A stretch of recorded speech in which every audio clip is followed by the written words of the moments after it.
Rose Olmstead from Rochester, Minnesota took action. Here's her story.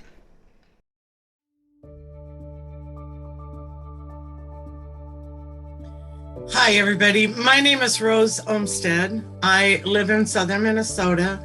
I've been a Red Cross volunteer since 2009. My background is with a master's degree in counseling. I'm retired, worked 38 years in the human services profession, and I am in Red Cross as a disaster mental health volunteer and also as a disaster instructor.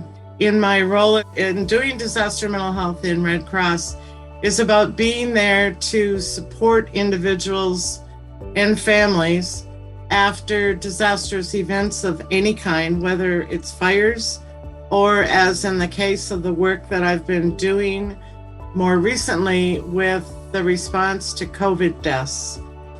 The whole experience with death and grieving, and for some of them, they weren't even able to, it was just so unusual not to be with their loved ones. And I heard that consistently. It was so hard not to be able to be with their loved ones when they died and not to be able to touch them. So many of those calls.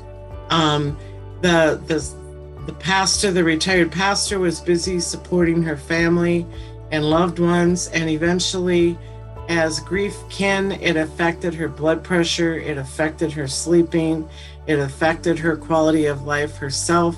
Her grandson had a voicemail from Grandpa, and her grandson took the voicemail and put it on a Build-A-Bear and gave Grandma the Build-A-Bear so that when Grandma touches the Build-A-Bear's hands, it speaks Grandpa's voice, and that is so comforting to her. When I saw how many Native Americans were passing because of COVID, I asked my leader as an instructor if I could start doing outreach to Native American groups to be able to train them. I just recently dealt with a Native American woman in another state who, because she and her son had COVID after her loved one died next to her in bed, very young man who died, her partner, they could not attend the service. So there was a service, but they couldn't attend because they were still testing positive for COVID.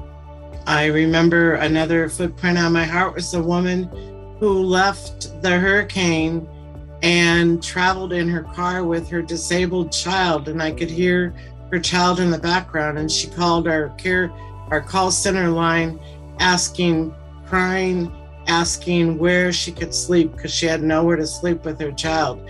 What would be safe for where she could sleep with her child?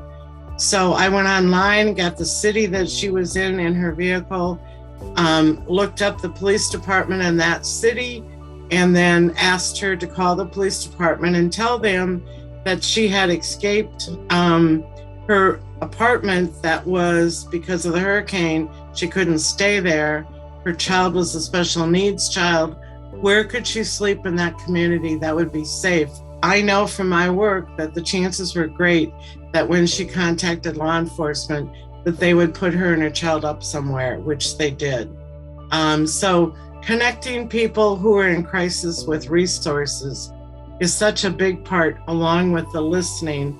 It's been a wonderful experience.